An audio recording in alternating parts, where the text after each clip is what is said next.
ہم کٹ سکتے ہیں، ہم مر سکتے ہیں، کوئی ہم سے زبردستی کسی کی عزت نہیں کروا سکتا۔ میں بھرپور انداز میں مذمت کروں گا پاکستان میں علامہ شہنشاہ نقوی کے خلاف جو ایک مہم چل رہی ہے۔ جو عقیدے اور جو نظریات کوئی پڑھے گا، ہم شخصیتوں کے ساتھ نہیں کھڑے، ہم نظریات کے ساتھ۔ اس قوم کی نا اتفاقی نے یہ وقت دکھائے کہ جن کو بات کرنے کا سلیقہ نہیں تھا وہ آج ہمارے منہ کو آ رہے ہیں۔ اس کا مطلب ہے کہ کسی نے گھر سے گنجائش دی تو دشمن نے چار دیواری پھیلانگی ہے۔ ہمیشہ چور اسی گھر کی دیوار پھلانگتا ہے جہاں اندر سے مخبر ملا ہو۔ کوئی مخبری ہوئی تو سب کچھ ہو۔ میں بھرپور انداز میں، کیونکہ یہ مجلس صرف یہ سامنے بیٹھے ہوئے افراد نہیں سن رہے، پاکستان کے طول و عرض میں اور پوری دنیا میں اس مجلس کو سنا جائے گا۔ ہمیں وطن عزیز پاکستان کا امن اپنی جان سے زیادہ عزیز ہے، لیکن میں مخاطب ہوں اپنے اہل سنت سے۔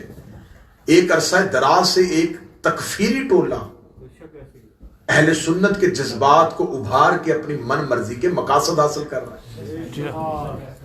وہ مقاصد کیوں حاصل کیے جا رہے ہیں؟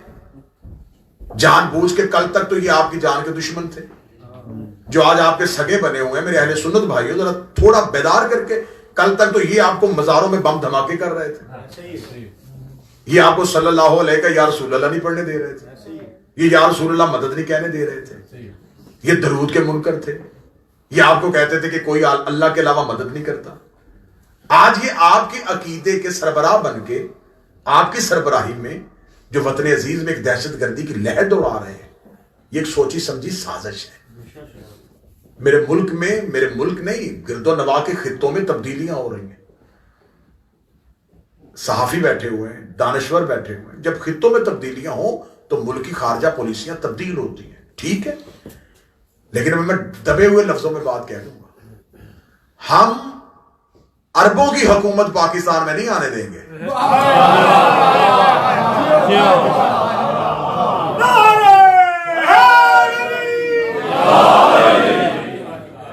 یہ سوچیں کہیں اور سے آئی ہیں، اور یہ سوچ صرف سوچ ہی نہیں آئی، یہ ریال سمیت آئی ہے۔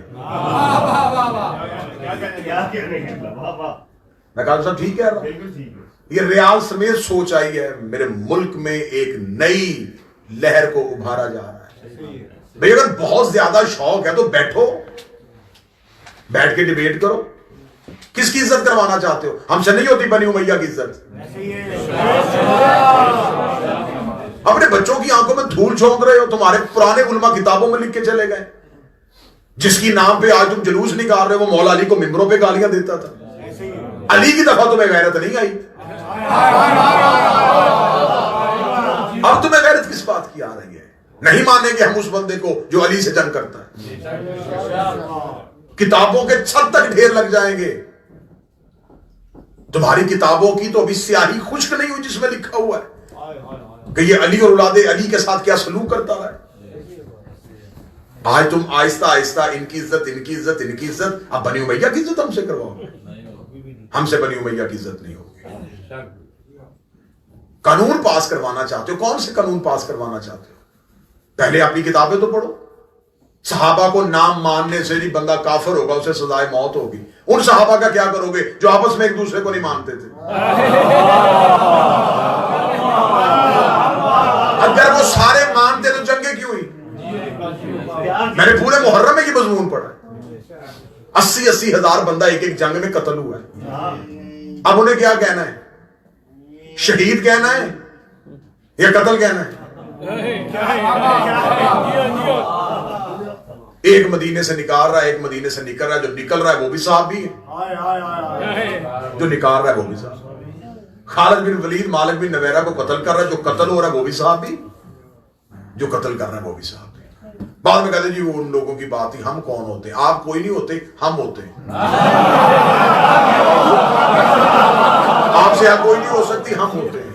حضور ہم کریں گے بات، جو حق پہ ہے ہم اس کا ساتھ دیں۔ اہل بیت حق پہ تھے، حق پہ ہیں، حق پہ رہیں گے۔ خبردار وطن عزیز کا امن خراب کرنے کی کوشش نہ کی جائے. چند ٹولوں کو سڑکوں پہ لا کے احتجاج کروا کے ہم یہ کر دیں گے, ہم وہ کر دیں گے, ہم وہ کر دیں گے, اخیر بیٹھنا ہے تم نے کہیں نہ کہیں. پھر ایک منحوس مولوی کی کل یا پرسوں کی پریس کانفرنس ہے, جی علی ولی اللہ اذان میں کہتے ہیں کہ دہشت گردی.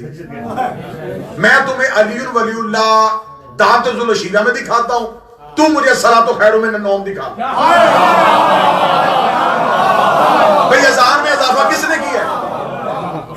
ہم تو یہ باتیں بڑے امن کے ساتھ کرنے والے لوگ تھے, لیکن مجبور کیا گیا ہے. اگر علی ولی اللہ اذان میں اضافہ تمہیں دہشت گردی لگتا ہے تو تم نے تو خود یہ بات اصول میں لکھی ہوئی ہے کہ جو کام نبی کی زندگی میں نہ ہوا ہو اور بعد میں ہو بدعت ہوتا ہے.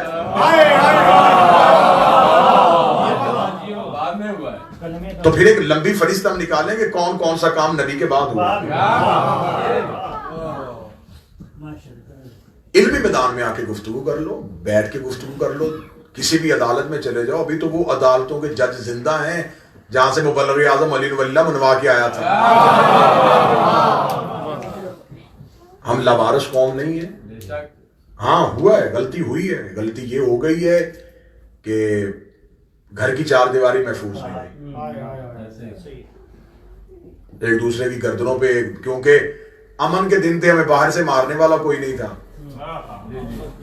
ہم نے کہا اچھا موقع ہے, خود ایک دوسرے کو مار لیتے ہیں. ایسا ہی ہوا نا. مولا امیر المومنین کا فرمان ہے امن کے دنوں میں جنگ کی تیاری کرو. یہ کمین گاہوں میں چھپے ہوئے تھے. اچھا حکومت افغانستان میں بدلی ہے, مزاج ان کے خراب ہو گئے. بھئی حکومت ان کی تبدیل ہوئی ہے, تمہاری گردن میں سریا کس بات پہ آ گیا کہ ہم کیا بن گئے؟ آپ کچھ بھی نہیں بنے. آپ وہی ہیں جو پہلے تھے اور آپ وہی رہیں گے جو پہلے تھے. یہ بات میں صرف کیونکہ آپ کا تو یہ ٹاپک ہی نہیں ہے, لیکن میں بات جہاں پہنچانا چاہتا تھا وہ بڑے اچھے طریقے سے پہنچ گئے.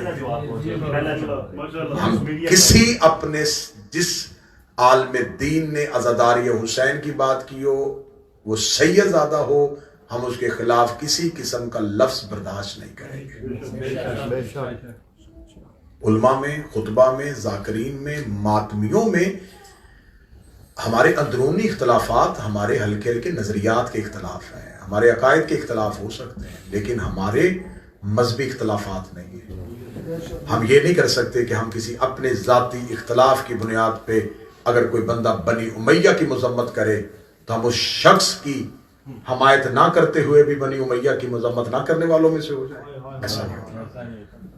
بنی امیہ پہ اس خاندان کو خدا نے قرآن میں اگر کہا ہے تو انہوں نے کھول کے خدا نے شجرہ ملعونہ کہا ہے. تو اگر آپ کو یہ تکلیف ہو رہی ہے کہ یہ وہ شجرہ نہیں ہے تو پھر بتائیں اللہ نے کن کو کہا ہے؟ پھر آپ لے آئے نا کوئی شجرہ ملعونہ جس کو خدا نے کہا ہے, وہ شجرہ کون سا ہے؟ مشکل سے مشکل دور آ رہا ہے کیونکہ حجت کا ظہور قریب ہے. جس کو رونے